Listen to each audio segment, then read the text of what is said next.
Bapak, Ibu, dan anak-anakku yang kita banggakan. Alhamdulillah, pada sore hari ini kita kembali bisa bersama-sama berkumpul untuk berbagi ilmu, berbagi pengalaman. Pertama kali tentunya marilah kita sama-sama memanjatkan puji dan syukur kita kehadirat Allah Subhanahu wa taala atas segala nikmat yang Allah berikan kepada kita semua, kepada keluarga kita semua, terutama nikmat iman, nikmat Islam, dan juga nikmat kesehatan. Mudah-mudahan dengan banyak bersyukur kepada Allah Subhanahu wa taala, Allah Subhanahu wa taala selalu menambah nikmat-nikmatnya, anugerah-anugerahnya kepada kita semua. Amin ya rabbal alamin. Tentunya kita juga tidak lupa selalu berdoa selain berikhtiar. Mudah-mudahan kita semua selalu diberi kesehatan, terutama dalam menghadapi pandemi COVID-19 yang sampai saat ini belum usai. Kita berdoa, mudah-mudahan Allah Subhanahu wa taala segera menghilangkan cobaan yang sangat berat ini kepada kita semua. Amin ya rabbal alamin. Hadirin jamaah, kelak di hari akhir kita termasuk umat beliau yang akan mendapatkan syafaat dari Nabi Muhammad sallallahu alaihi wasallam. Sehingga kita bisa diselamatkan oleh Allah dari siksa api neraka dan dimasukkan ke dalam surganya. Amin ya rabbal alamin. Tidak lupa saya berterima kasih kepada DKM Masjid Ulil Albab Man Insan Cendekia Serpong atas kesempatan yang diberikan untuk sekedar berbagi pengetahuan, berbagi pengalaman. Hadirin jamaah yang dirahmati oleh Allah Subhanahu wa taala, pada kesempatan kali ini izinkan saya untuk menyampaikan kajian kitab ya. Nama kitabnya A'malul Qulub. Kalau dalam bahasa Indonesia itu diartikan dengan pekerjaan-pekerjaan hati, perbuatan-perbuatan hati. Hadirin jamaah yang dirahmati oleh Allah Subhanahu wa taala, sebagaimana kita ketahui bersama bahwa dalam pandangan Islam manusia itu terdiri dari beberapa unsur. Di antara unsurnya adalah fisik ya atau jasad. Kemudian unsur yang kedua adalah akal. Nah, dalam perspektif Islam yang saya ketahui, akal itu ada yang berbentuk fisik, ada juga yang berbentuk non-fisik atau imaterial. Kemudian aspek lain atau unsur lain yang ada dalam diri manusia itu adalah al-qalbu, hati. Kemudian ada lagi ruh atau jiwa. Nah, ada lagi ruh yang diartikan dengan nyawa. Jadi manusia ini diciptakan oleh Allah Subhanahu wa taala dengan berbagai macam perangkat yang hendaknya kita sebagai manusia mengoptimalkan semua perangkat-perangkat tadi, baik fisik, baik akal, baik kolbu maupun jiwa, dan juga menjaga nyawa kita, betul-betul kita memanfaatkannya dengan baik supaya bisa mendatangkan manfaat sebanyak-banyaknya dalam bentuk amal soleh. Kenapa? Karena kita meyakini bersama bahwa kehidupan di dunia ini tidaklah abadi, tapi sementara. Suatu saat kelak masing-masing dari kita akan dipanggil oleh Allah Subhanahu wa taala untuk mempertanggungjawabkan segala sesuatu yang kita kerjakan, segala sesuatu yang kita rasakan, dan juga untuk mempertanggungjawabkan segala sesuatu yang kita yakini di hadapan Allah Subhanahu wa taala.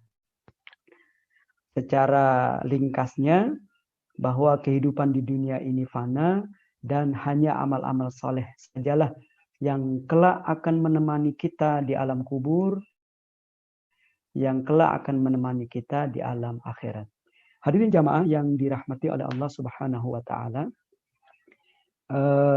kitab yang kita kaji ini tentunya akan kita bahas sesuai waktu yang tersedia ya.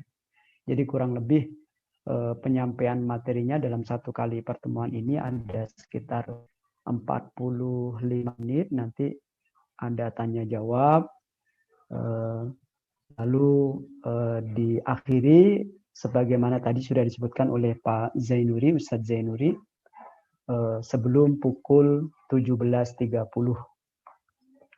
Hadirin jamaah yang dirahmati oleh Allah Subhanahu wa taala, kitab A'malul Qulub, perbuatan-perbuatan hati ini yang akan kita kaji, ini ditulis oleh Al-Ustadz Khalid bin Uthman As-Sabt. Beliau mencoba mengumpulkan berbagai macam informasi dan kajian yang terkait dengan pembahasan masalah hati ini dari berbagai macam kitab yang sebelumnya. Jadi kitab ini disusun dan diterbitkan pada tahun 1438 Hijriah. Jadi baru sekitar 4 tahun yang lalu. Karena kita sekarang berada di tahun 1442. Jadi buku ini relatif baru, dan di antara keunggulan buku atau kitab yang baru itu sistematikanya biasanya lebih bagus. Kemudian referensi-referensi yang digunakannya pun lebih banyak karena mengacu kepada tulisan-tulisan ulama-ulama yang terdahulu, baik itu ulama-ulama salaf, baik itu di masa sahabat, masa tabi'in, masa tabi'in, dan seterusnya hingga ulama-ulama kontemporer yang hidup di zaman kita ini.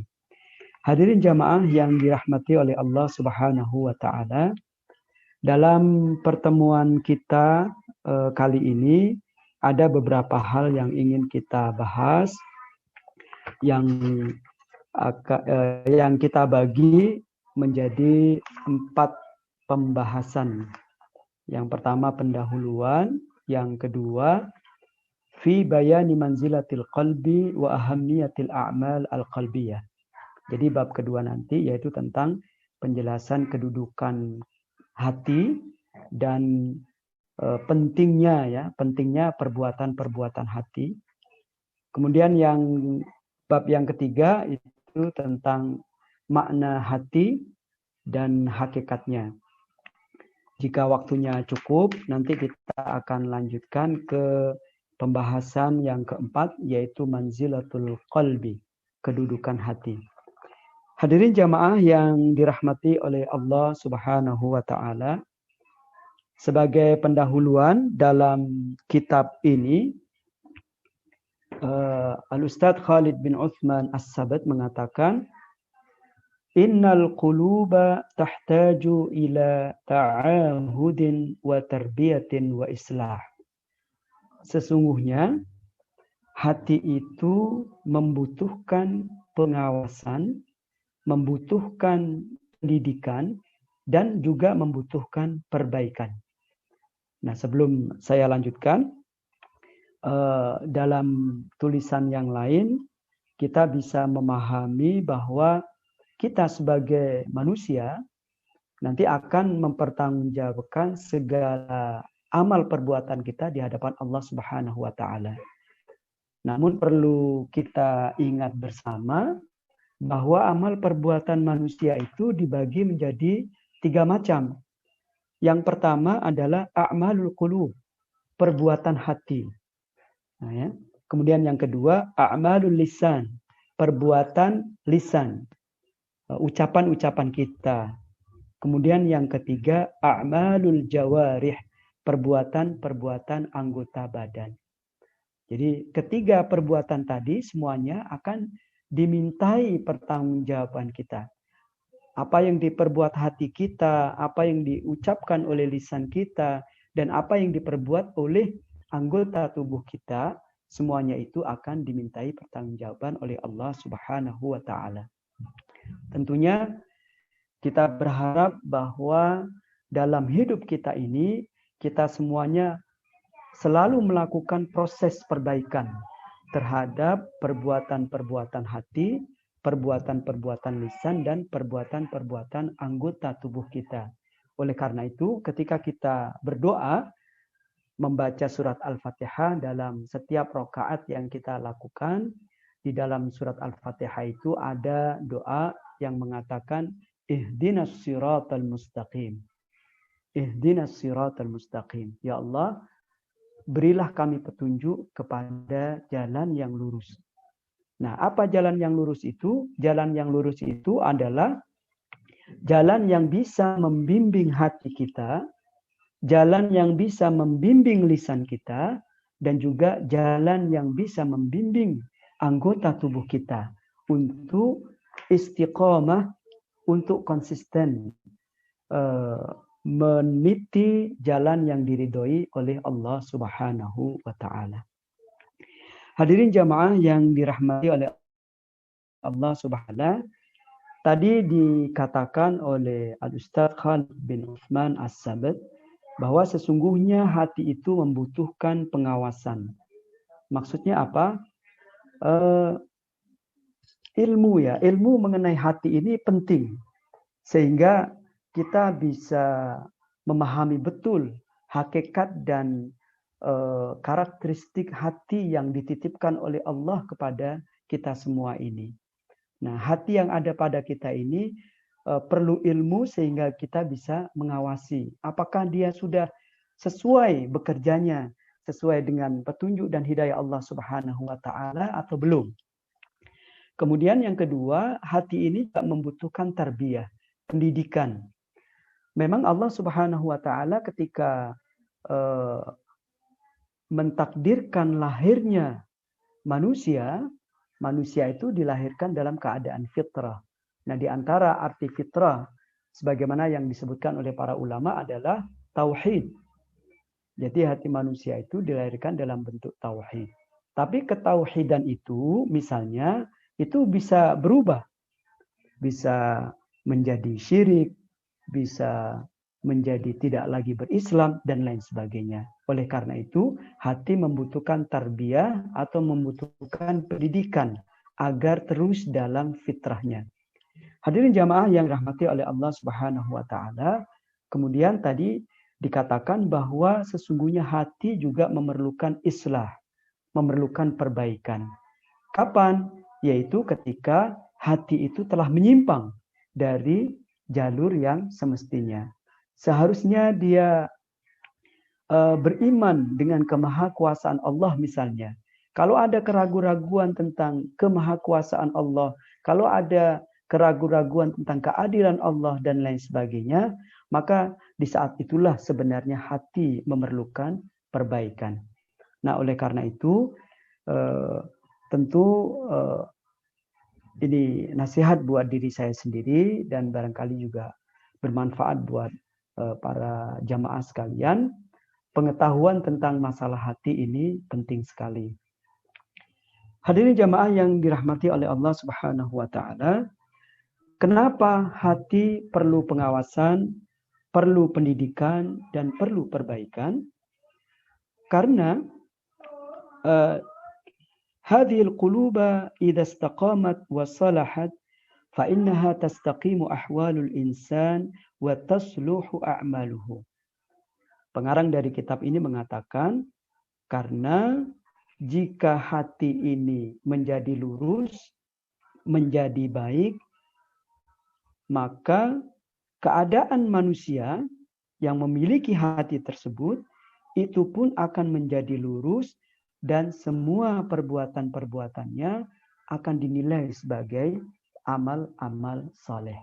Nah, ini pentingnya masalah hati. Jadi hati ini sangat berpengaruh pada bagaimana kita beramal, bagaimana kita bersikap, bagaimana kita bertindak, dan juga bagaimana kita bertutur kata. Itu semua sumbernya adalah hati. Hadirin jamaah yang dirahmati oleh Allah Subhanahu wa taala, dan perlunya pendidikan dan perbaikan pada hati ini juga berdampak pada yahsulu lahu minal insyirahi wal ladzati was sururi wal bahjati ma la yuqadaru qadruhu. Jika hati ini bisa diawasi dengan baik, bisa dididik dengan baik, dan bisa diperbaiki dengan sebaik mungkin, maka hati itu akan lapang. Dia tidak mudah galau, tidak mudah resah, tidak mudah bersedih, dan tidak mudah tertekan dalam menghadapi masalah-masalah kehidupan. Kemudian hati ini juga akan mengalami kebahagiaan yang semuanya itu tidak bisa diukur dengan mudah. Hadirin jamaah yang dirahmati oleh Allah Subhanahu wa taala. Kemudian dalam paragraf berikutnya, penulis kitab ini mengatakan, "Inna jinsal a'malil qalbiyati asyrafu min jinsi a'malil jawarih." Sesungguhnya perbuatan-perbuatan hati itu derajatnya lebih mulia daripada perbuatan-perbuatan anggota badan. Kenapa demikian? Nah, beliau mengatakan, "Annal amala la yuqbalu illa idza kana khalisan lillahi. Wa ma'lumun annal ikhlasa 'amalun min a'malil qulub." Nah, beliau ngasih contoh bahwa anggota badan kita ketika melakukan amal saleh, tetapi hatinya itu tidak memiliki keikhlasan, maka amal saleh yang dilakukan oleh anggota badan kita itu, baik berupa sholat, puasa, zakat, haji, umroh, dan lain sebagainya, itu kalau tidak diiringi dengan keikhlasan, dan keikhlasan itu merupakan perbuatan qalbu, maka bisa jadi perbuatan tersebut, amal saleh tersebut tidak diterima oleh Allah Subhanahu wa taala. Nah, ini menunjukkan betapa perbuatan hati atau perbuatan qalbu itu sangat penting. Kemudian yang kedua, wal insanu alladhi ya'malu al-a'mal as-salihata wa in 'azumat qad ya'tarihi ma yubtiluha min al-maqasidil fasidati waz-zahwi wat-ta'adhumi ma yasiru 'amaluhu bihi mardudan.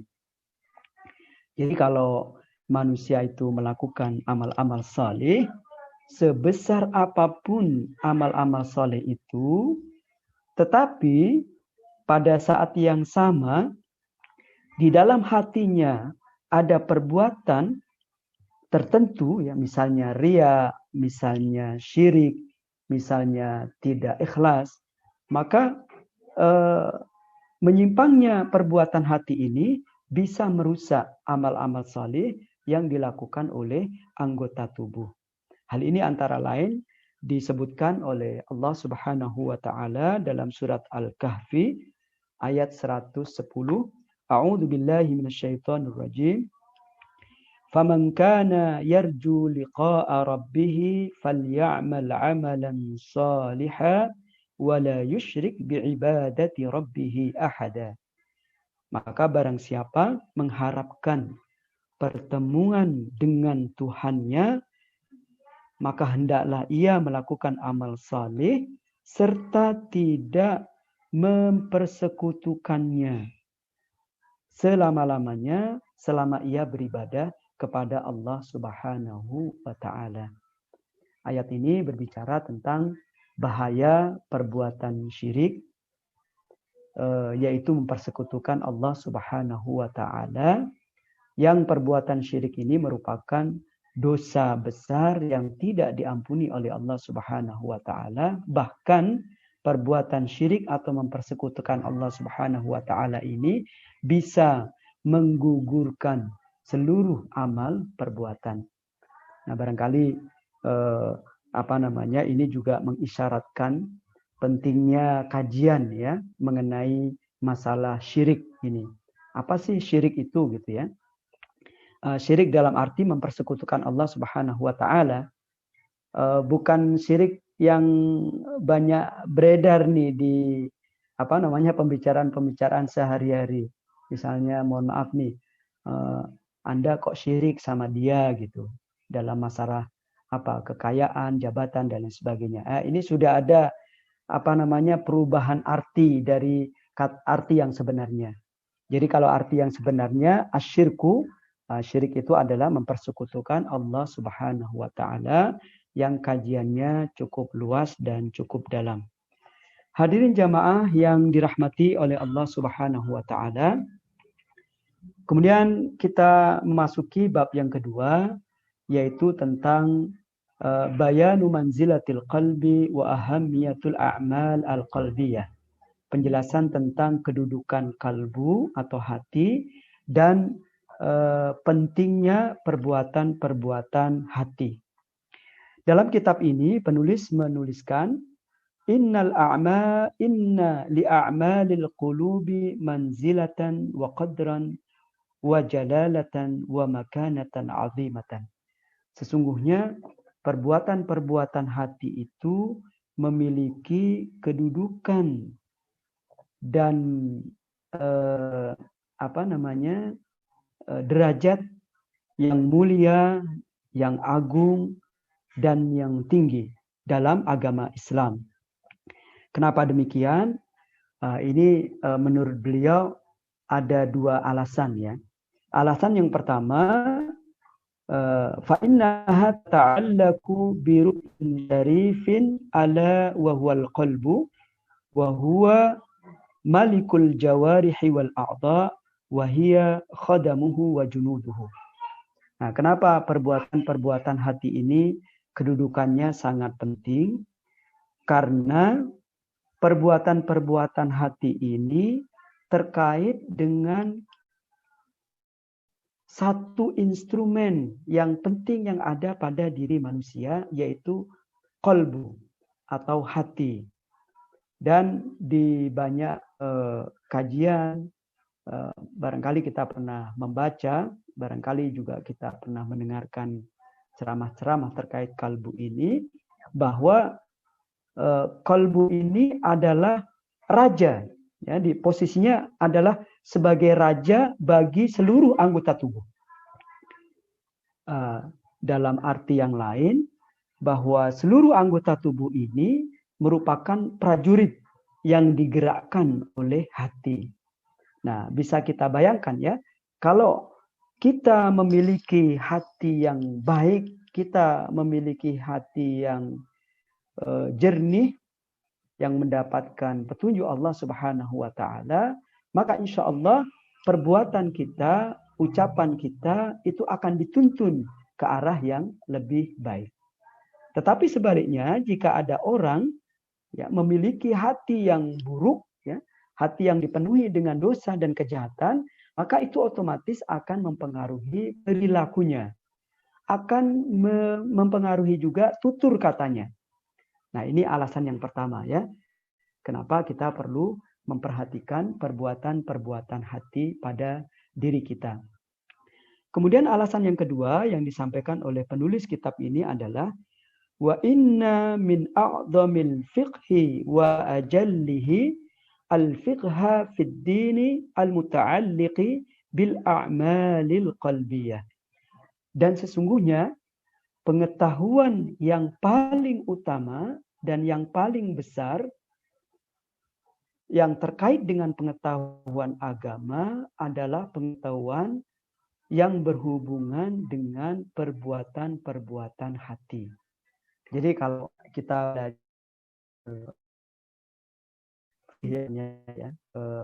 bagaimana kita melaksanakan toharoh, bagaimana kita melaksanakan zakat, bagaimana kita melaksanakan puasa, bagaimana kita melaksanakan umroh dan lain sebagainya, maka ada yang lebih besar dari itu, yaitu perbuatan-perbuatan hati. Nah, ada irisan-irisan yang berhubungan dengan perbuatan hati ini dengan masalah akidah ya, atau masalah tauhid. Oleh karena itu, para ulama selalu mengingatkan bahwa dasar pengetahuan kita terhadap agama Islam itu adalah masalah akidah, masalah tauhid, dan di dalamnya juga dibahas tentang perbuatan-perbuatan hati. Hadirin jamaah yang dirahmati oleh Allah Subhanahu wa taala, mengapa pengetahuan tentang perbuatan-perbuatan hati ini penting? Nah, di sini ada dua penjelasan tambahan, yaitu yang pertama, fa inna qulubana in salahat a'maluna wastaqamat ahwaluna wa zala katsirun min mushkilatina. Karena jika hati kita ini baik, maka perbuatan-perbuatan kita pun akan berubah menjadi baik.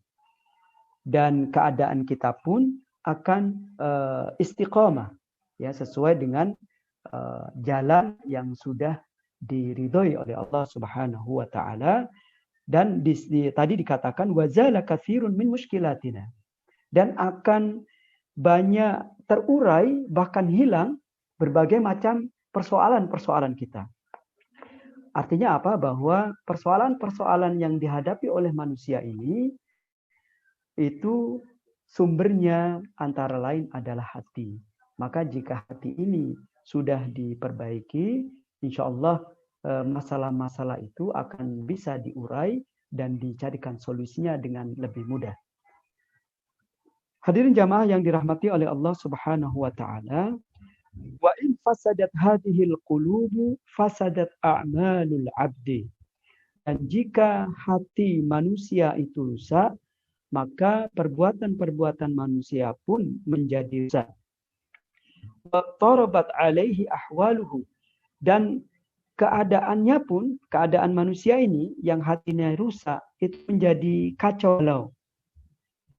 Walam ya'ud yatasarrafu tasarruf yurdi rabbahu wa maulahu fayakhsarud dunya wal akhirah.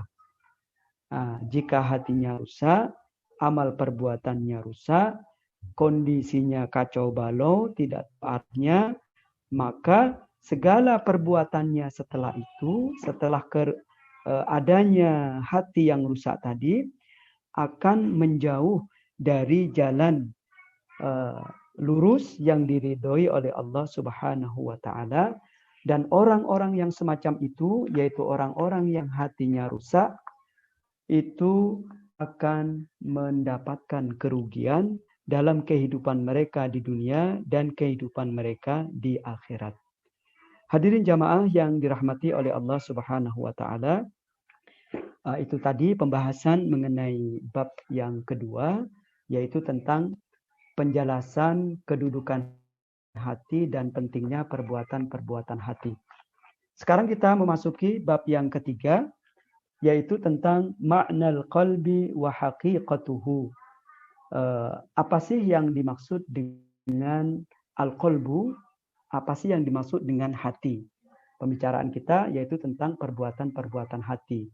Nah, kita harus tahu dulu yang dimaksud dengan kalbu atau hati itu apa. Dalam kitab ini dijelaskan, sebentar saya lihat referensi aslinya. Penulis berangkat dalam penjelasan mengenai hati ini dari arti bahasa dan arti istilah. Beliau mengatakan bahwa hati secara bahasa itu artinya ada dua. Yang pertama, khalisus syai'i wa syarifuhu. Jadi inti daripada sesuatu itu disebut hati dalam bahasa Arab. Kemudian arti bahasa yang kedua adalah al-qalbu raddu syai'in ala syai'in min jihatin ila jihatin. Yaitu mengembalikan sesuatu kepada sesuatu yang lainnya dari satu arah ke arah yang lainnya. Nah, nanti ini mudah-mudahan dengan penjelasan berikutnya akan lebih jelas ya. Nah, berdasarkan arti bahasa yang pertama, penulis kitab ini mengatakan Summiyal qalbu qalban li'annahu akhlasu syai'in fihi wa arfa'uhu wa huwa al-'udhul mas'ulu 'anit ta'athuri jabati asy-syu'uriyah wa huwa al-mahallu alladhi yahsulu bihi at-ta'aqqulu wat-tafkiru wal-fahmu wal-ikhbatu wat-tawakkulu wath-thiqatu wa ghairu dhalika min al-umuri allati najiduha fi qulubina sawa'un kanat umuran 'ilmiyatan bahthiyatan aw umuran 'amaliyatan wijdaniyatan dzauqiyatan. Nah, ini secara bahasa tadi dikatakan arti yang pertama dari hati adalah inti sesuatu. Kenapa demikian? Karena hati yang ada pada diri manusia itu merupakan sesuatu yang sebenarnya yang paling suci dan sesuatu yang derajatnya paling tinggi. Dan hati inilah yang berfungsi juga dalam proses adanya respon-respon perasaan. Nah, dalam perspektif Islam, menurut penulis kitab ini dikatakan bahwa hati itu adalah anggota tubuh yang juga berfungsi untuk berpikir dan juga berfungsi untuk memahami. Nah, antara pekerjaan hati ini juga kita bersandar diri kepada Allah Subhanahu wa taala, kita beriman dan meyakini Allah Subhanahu wa taala dan lain sebagainya. Jadi banyak sekali perbuatan-perbuatan yang dilakukan hati ini.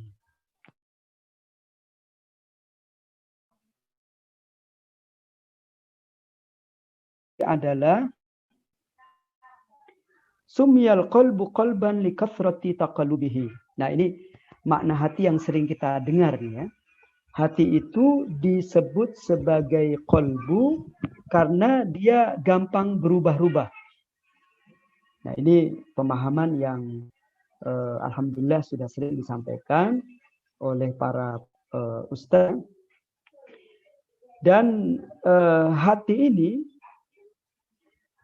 banyak mengalami perubahan-perubahan yang disebabkan oleh berbagai macam pengaruh yang datang dari luar.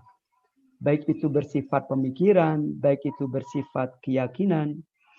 Dan di dalam hati ini juga, itulah sumber utama dari munculnya berbagai macam niat dan keinginan yang banyak sekali yang ada pada diri manusia.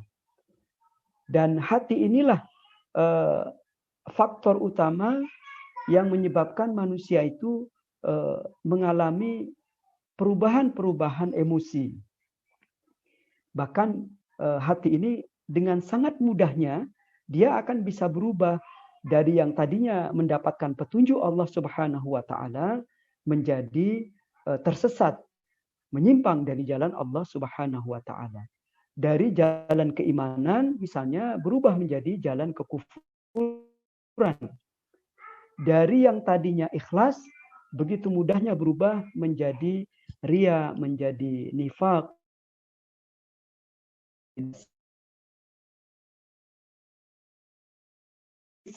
Dengan apa yang ada, apa yang terpendam di dalam hati.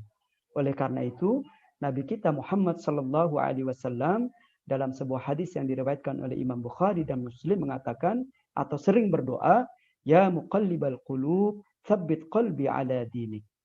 Wahai Allah, zat yang maha membolak-balikkan hati, kokohkanlah hati ini kepada agamamu.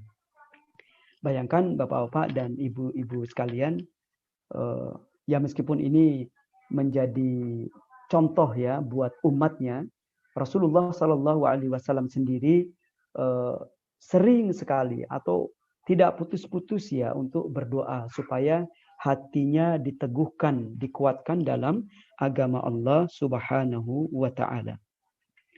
Kemudian dalam hadis yang lain yang diriwayatkan oleh Imam Tirmidzi dan Imam Hakim, Rasulullah Shallallahu Alaihi Wasallam bersabda, Innal quluba baina isba'aini min asabi'ir rahmani yuqallibuha.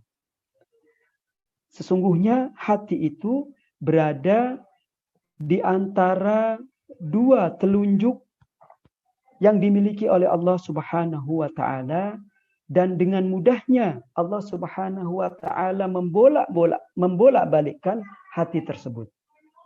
Nah, hadis ini disampaikan oleh Rasulullah sallallahu alaihi wasallam kepada para sahabat. Jadi pada saat itu Rasulullah selalu memberi wasiat, selalu memberi nasihat kepada para sahabat, wahai para sahabat, jagalah agamamu baik-baik. Jagalah agamamu baik-baik.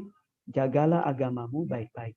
Lalu para sahabat bertanya, wahai Rasulullah sallallahu alaihi wasallam, bukankah kami ini sahabat-sahabatmu yang telah beriman? Kenapa engkau selalu menasihati kami dengan supaya kami selalu menjaga agama kami? Nah, kata Rasulullah, kemudian Rasulullah menyampaikan hadis tadi, bahwa iman itu letaknya di hati, dan hati itu gampang sekali berubah-ubah. Hadirin jamaah yang dirahmati oleh Allah Subhanahu wa taala. Kemudian yang berikutnya tentang makna hati, ya. Kalau tadi makna hati atau arti hati dalam arti bahasa, kemudian yang berikutnya adalah arti atau makna hati dalam arti istilah. Nah, secara istilah dalam kitab ini disebutkan ada dua arti atau makna hati. Yang pertama adalah al-qalbu huwa al-udhwu as-sanubariyu asy-syakli al-muwadda'u fis sadri. Jadi hati itu merupakan anggota tubuh yang berbentuk, di bahasa Indonesia itu ada kata sanubari, ya.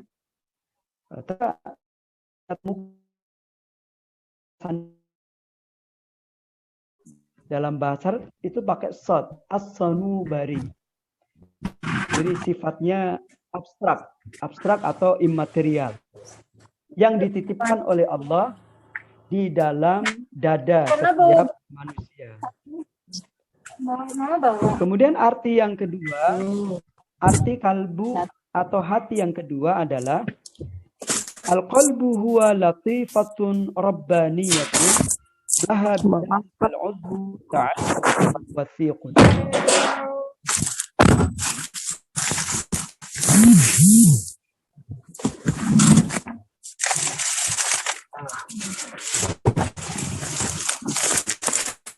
Banannya udah dikasih. Baik, saya kalau dijemput udah.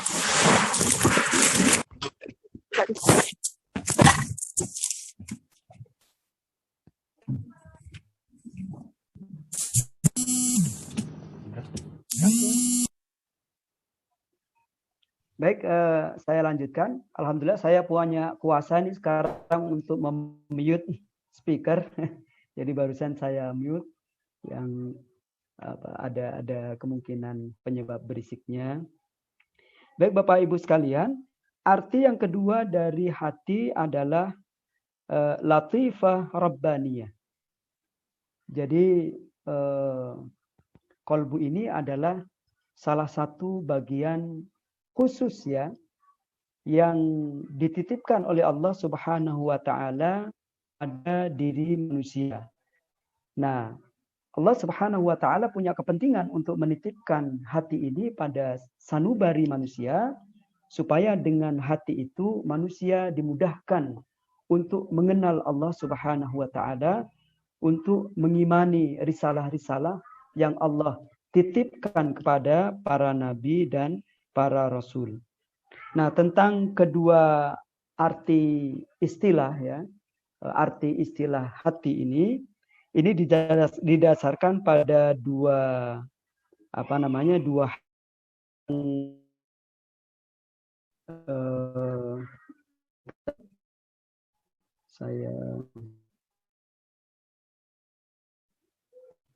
Rasulullah Shallallahu Alaihi Wasallam bersabda, "Ala wa inna fil jasadi mudghatan, idza salahat salahal jasadu kulluhu, wa idza fasadat fasadal jasadu kulluhu, ala wa hiyal qalbu."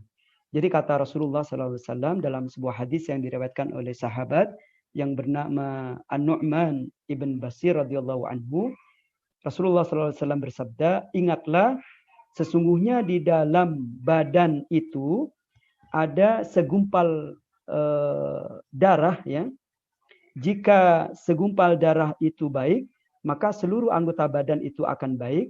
Tetapi jika segumpal darah itu rusak, maka seluruh badan itu akan rusak. Ingatlah, segumpal darah itu adalah al-qalbu atau hati. Nah, jadi hadis ini menjelaskan tentang adanya atau keberadaan hati pada diri manusia yang digambarkan oleh Rasulullah SAW itu dengan segumpal darah. Nah, segumpal darah ini yang meskipun kecil, ya, itu kalau penjelasan yang lain mengatakan tuh besarnya segegaman manusia. Maka ada pemaknaan yang lain bahwa secara fisik hati itu adalah jantung kita gitu.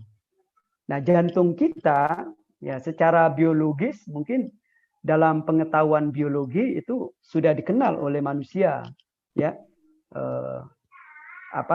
tetapi ada fungsi-fungsi lain yang dilakukan oleh jantung itu, yaitu fungsi kolbu dalam perspektif Islam.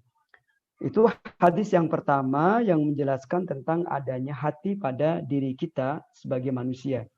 Kemudian hadis yang kedua itu adalah hadis tentang ini peristiwa dibelahnya hati Nabi kita Muhammad SAW ketika beliau masih kecil, ya, sekitar umurnya itu 6 tahun. Dalam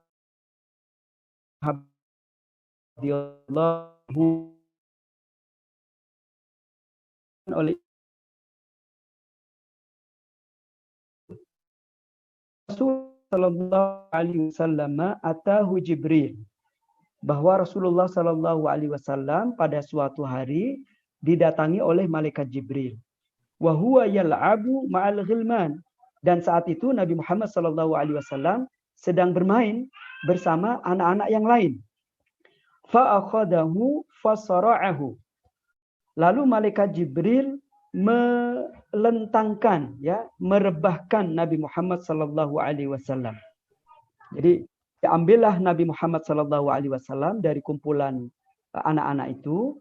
Setelah diambil maka direbahkan. Nah, tentunya anak-anak lain yang pada waktu itu melihat peristiwa itu langsung berlarian ke orang tua mereka masing-masing dan mengadukan peristiwa ini. Fashaqqa an qalbihi, lalu malaikat Jibril membelah hati Nabi Muhammad Sallallahu Alaihi Wasallam. Fastakhrajal qalba, maka dikeluarkanlah hati Nabi Muhammad Sallallahu Alaihi Wasallam itu oleh malaikat Jibril. Fastakhraja minhu alaqatan, lalu malaikat Jibril mengeluarkan ada segumpal darah yang ada di dalam hati Nabi Muhammad itu dikeluarkan dari hati Nabi Muhammad Sallallahu Alaihi Wasallam. Faqala hadza hadzus syaitani minka. Kemudian malaikat Jibril berkata kepada Nabi Muhammad Sallallahu Alaihi Wasallam yang saat itu masih kecil, sekitar 6 tahun. Malaikat Jibril mengatakan, potongan darah ini adalah bagian syaitan yang ada pada dirimu. Thumma ghasalahu fi tastin min dhahabin bima'i zamzam. Kemudian malaikat Jibril mencuci hati Nabi Muhammad Sallallahu Alaihi Wasallam ini dalam bejana yang terbuat dari emas, karena bejana ini dibawa oleh malaikat Jibril dari surga, dan air yang digunakan untuk membersihkan hati Nabi Muhammad Sallallahu Alaihi Wasallam adalah air Zamzam. Thumma la'amahu. Nah, kemudian dikembalikanlah hati itu ke dada Rasulullah Sallallahu Alaihi Wasallam, kemudian dikembalikan ke tempatnya lagi, kemudian dijahit, ya. Nah, Anas radhiyallahu anhu, sahabat yang meriwayatkan hadis ini, mengatakan Wa qad kuntu ara athara dzalikal mikhyati fi sadrihi. Dan saya benar-benar telah melihat bekas jahitan yang ada di dada Rasulullah sallallahu alaihi wasallam. Hadirin jamaah yang dirahmati oleh Allah Subhanahu wa taala, jadi dalam hadis yang terakhir tadi yang saya sampaikan itu ada gambaran yang jelas ya bahwa di dalam hati manusia termasuk hati Rasulullah sallallahu alaihi wasallam pun di dadanya itu ada hati, dan di dalam bagian hati itu ada tempat yang biasanya setan itu menggoda umat manusia. Nah, untuk Rasulullah sallallahu alaihi wasallam bagian tersebut dan seluruh hatinya itu sudah dibersihkan oleh malaikat Jibril sehingga godaan-godaan itu tidak lagi masuk ke dalam hati Rasulullah sallallahu alaihi wasallam. Dan di dalam hadis yang lain terkait dengan godaan setan ini adalah bahwa setiap manusia termasuk Rasulullah sallallahu alaihi wasallam itu oleh Allah Subhanahu wa taala dijadikan satu jin ya, satu jin yang termasuk pasukan setan yang akan menggoda sejak dia lahir sampai dia meninggal. Nah, bagaimana dengan jin atau setan yang menggoda Rasulullah sallallahu alaihi wasallam itu? Kata Rasulullah sallallahu alaihi wasallam, setan yang ditugaskan oleh iblis untuk menggoda saya sudah saya tundukkan dan sudah saya masuk dan sudah saya Islamkan dia. Jadi dia tidak akan menggoda saya untuk melakukan perbuatan-perbuatan dosa dan perbuatan-perbuatan jahat. Itu kata Rasulullah sallallahu alaihi wasallam. Nah, artinya Bapak, Ibu-ibu dan anak-anak sekalian bahwa potensi godaan manusia itu yang datang dari jin, yang datang dari setan itu memang sudah ada potensi dalam hati kita. Ya, kalau Rasulullah sudah dibersihkan, nah kita umatnya ini harus dibersihkan dengan cara-cara yang berbeda, yaitu dengan melaksanakan perintah-perintah Allah Subhanahu wa taala, dengan banyak berzikir, dengan banyak bertilawah Al-Qur'an, dengan banyak melakukan amal-amal sosial dan lain sebagainya. Itu semua yang bisa membersihkan hati-hati kita dan juga termasuk dengan menjauhi perbuatan-perbuatan dosa, perbuatan-perbuatan yang dilarang oleh Allah Subhanahu wa taala, termasuk perbuatan-perbuatan sosial yang bisa merugikan orang lain. Hadirin jamaah yang dirahmati oleh Allah Subhanahu wa taala, yang berikutnya itu tadi masuk ke pembahasan mengenai arti hati dan hakikat kalbu ya. Hadirin jamaah yang dirahmati oleh Allah Subhanahu wa taala. Nah, ini yang terakhir nih, pembahasan terakhir, mudah-mudahan dalam 5 menit terakhir ini saya bisa selesai menyampaikannya, yaitu beberapa nas agama baik Al-Quran maupun hadis yang menunjukkan bahwa hati kita itu bisa berpikir. Nah, selama ini dalam konsep yang dipahami oleh umat manusia pada umumnya, yang berpikir itu hanya otak ya, yang berpikir itu hanya otak. Tapi dalam perspektif Islam, sebenarnya hati kita yang letaknya ada di jantung ini itu juga melakukan proses berpikir. Hanya saja penjabaran mengenai masalah itu ini masih perlu digali, dan sebenarnya sudah banyak buku-buku yang mengupas tentang masalah itu. Nah, ini saya akan menyampaikan secara ringkas saja tentang fungsi hati untuk berpikir. Ini disebutkan oleh Allah Subhanahu wa taala dalam surat Al-Hajj ayat 46. Dalam surat Al-Hajj ayat 46, di mana Allah Subhanahu wa taala berfirman, "Afalam yasiru fil ardi fatakuna lahum qulubun yaqiluna biha aw adhanun yasma'una biha fa innaha la ta'mal absaru walakin ta'mal qulubul lati fis sudur." Jadi Allah Subhanahu wa taala berfirman, tidakkah mereka itu berjalan, ya, melakukan perjalanan di permukaan bumi sehingga mereka bisa memiliki kolbu atau hati-hati yang dengannya mereka berpikir, atau mereka memiliki pendengaran-pendengaran, telinga-telinga yang dengarnya mereka mendengar. Sesungguhnya yang buta itu bukan mata, ya, tetapi yang buta itu adalah hati yang ada di dalam dada. Nah, ini pembahasan mengenai bahwa hati juga memiliki fungsi untuk berpikir, itu memang masih banyak didiskusikan, tapi mayoritas ulama memiliki keyakinan akan salah satu fungsi hati ini, yaitu untuk berpikir, selain otak yang selama ini juga dipahami sebagai salah satu anggota tubuh atau organ yang dimiliki oleh manusia untuk berpikir. Hadirin jamaah yang dirahmati oleh Allah Subhanahu wa taala, barangkali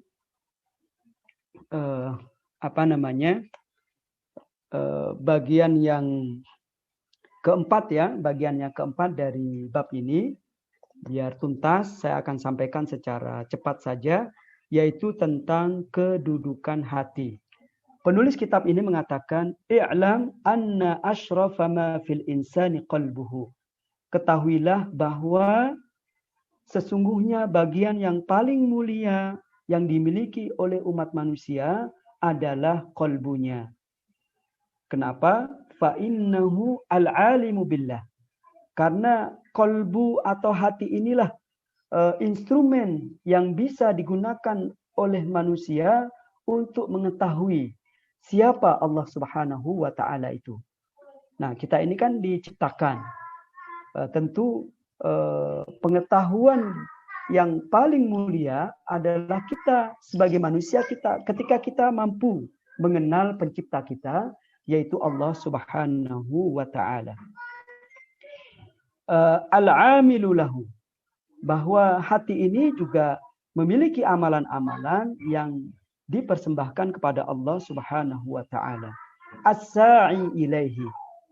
Hati ini adalah instrumen yang paling penting untuk mendekatkan diri kepada Allah Subhanahu wa taala.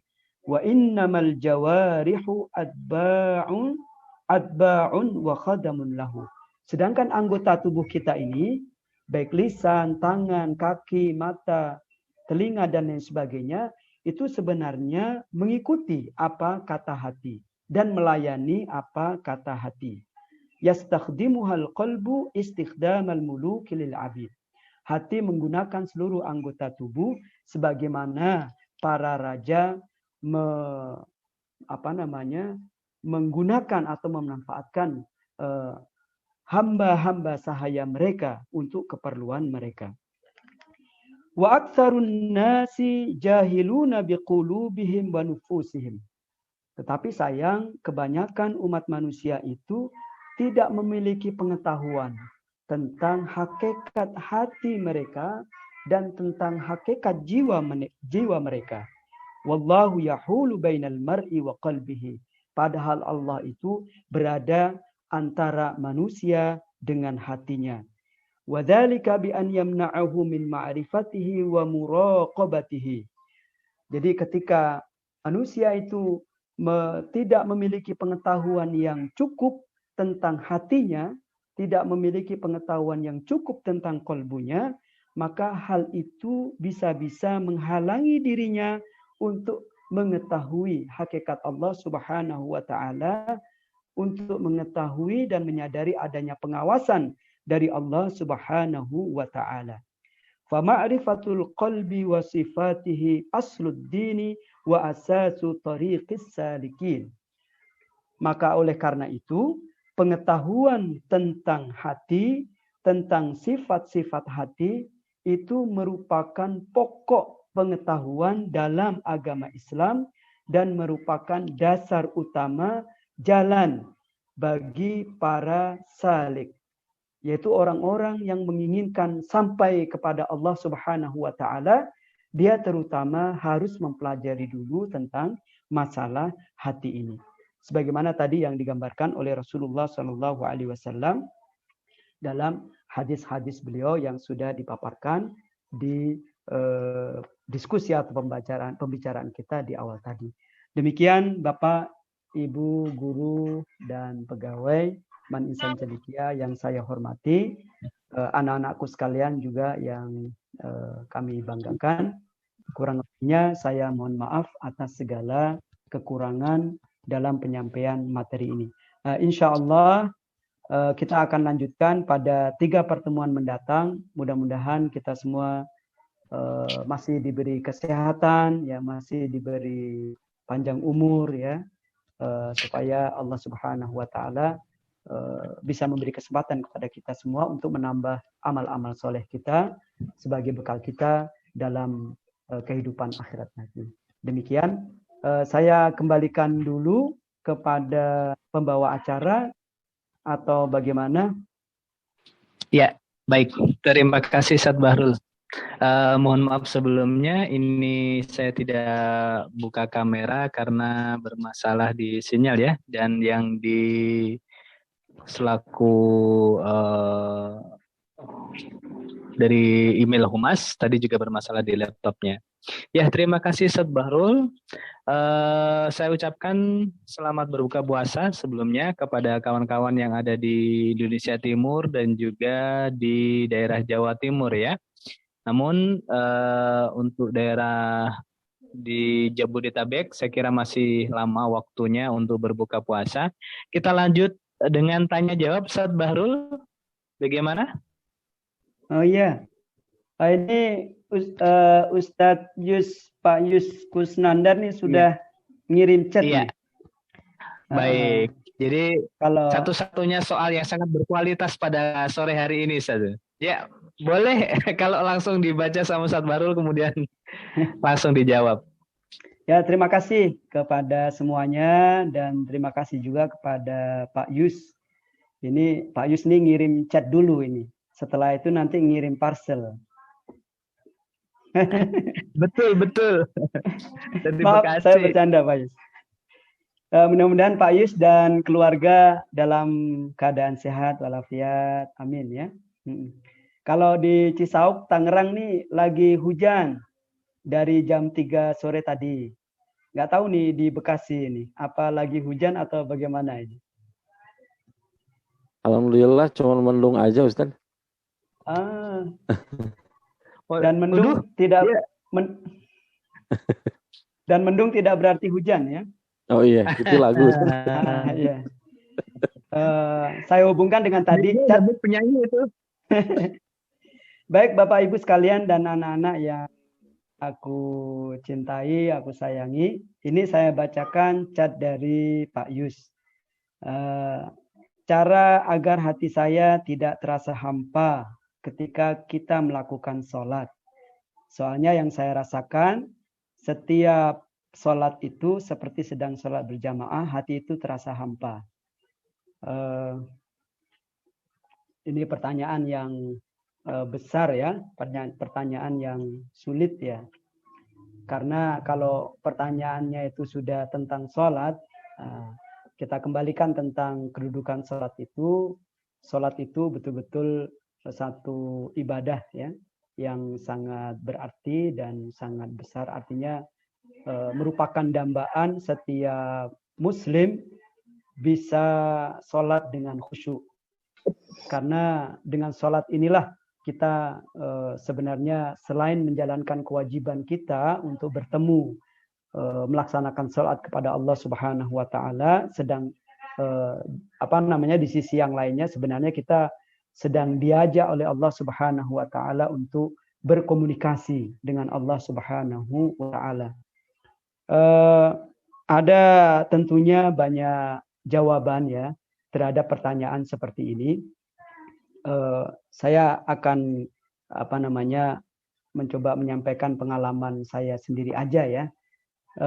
Jadi yang pertama, Rasulullah Shallallahu Alaihi Wasallam itu kan menyarankan kita sebelum kita melaksanakan sholat itu supaya kita tenang terlebih dahulu. Gitu. Jadi semua urusan ya, misalnya sekarang nih mau berbuka itu ya. Nah masalah berbuka dipending dulu tuh. Nah sekarang kita sholat maghrib dulu semuanya. Nah di situasi seperti ini, marilah kita sama-sama manfaatkan kita melaksanakan sholat itu berjamaah dengan keluarga ya. Sebagai ibu, sebagai ayah, itu menjadi kewajiban kita untuk memberikan pendidikan sholat berjamaah kepada anak-anak kita. Nah ini sekedar mengingatkan diri saya dan juga Bapak Ibu dan juga anak-anak sekalian selama Ramadan di masa pandemi ini.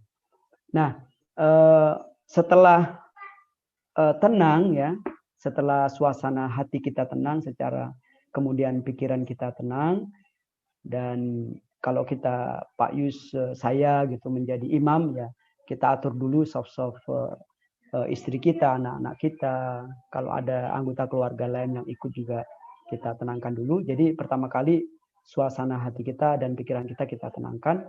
Kemudian yang kedua, nah ini kita baca doa-doa ya. Nah ini di luar konteks sholat ya, karena ada saya khawatir ini ditempatkan pada hal-hal yang merupakan amalan-amalan bid'ah. Kalau amalan-amalan bid'ah itu adalah menambahkan sesuatu yang sudah diajarkan oleh Rasulullah SAW. Misalnya tata cara sholat yang diajarkan oleh Rasulullah begini dan begitu. Nah itu kita tidak boleh menambah-nambahi itu. Nah, kita harus pelajari betul mana yang diajarkan oleh Rasulullah atau tidak. Nah ini di luar itu. Sebelum kita sholat itu kan berarti belum masuk sholat. Nah sebelum masuk sholat kita bisa membaca beberapa doa ya. Yang pertama yaitu doa dalam berjamaah itu kan disunahkan untuk ada yang iqomah ya. Nah, mungkin saya meminta anak saya, ayo silakan siapa yang membaca iqomat. Allahu Akbar, asyhadu an la ilaha illallah, asyhadu anna Muhammadar Rasulullah dan seterusnya. Nah, setelah itu kita baca doa aqamahallah wa adamaha ma damatis samawati wal ardh. Semoga Allah tetap mengabadikan salat ini sampai hari kiamat. Aqamahallah wa adamaha ma damatis samawati wal ardh, selama bumi dan alam semesta ini ada. Nah, jadi doa ini menunjukkan betapa besarnya ibadah salat ini. Kemudian doa yang kedua adalah Allahumma ja'alni muqimas salati wa min dzurriyyati. Allahumma ja'alni muqimas salati wa min dzurriyyati. Ya Allah, jadikan aku sebagai orang yang selalu sanggup untuk mendirikan salat, dan begitu juga anak-anakku dan anak keturunanku. Karena batas antara keislaman dan kekafiran ini adalah salat ya. Maka salah satu cara kita menjaga keislaman kita adalah menjaga salat kita, menjaga salat anak-anak dan keturunan kita. Kemudian doa yang ketiga itu adalah Allahumma inni a'udzubika min hamazatis syayatini wa a'udzubika rabbi min ayyahdurun. Allahumma inni a'udzubika min hamazatis syayatini wa a'udzubika min an yahdurun. Ya Allah, aku berlindung diri kepadamu dari godaan-godaan para setan, dan aku berlindung kepadamu ya Allah dari kehadiran mereka. Nah itu ya, jadi yang pertama ketenangan, yang kedua membaca doa.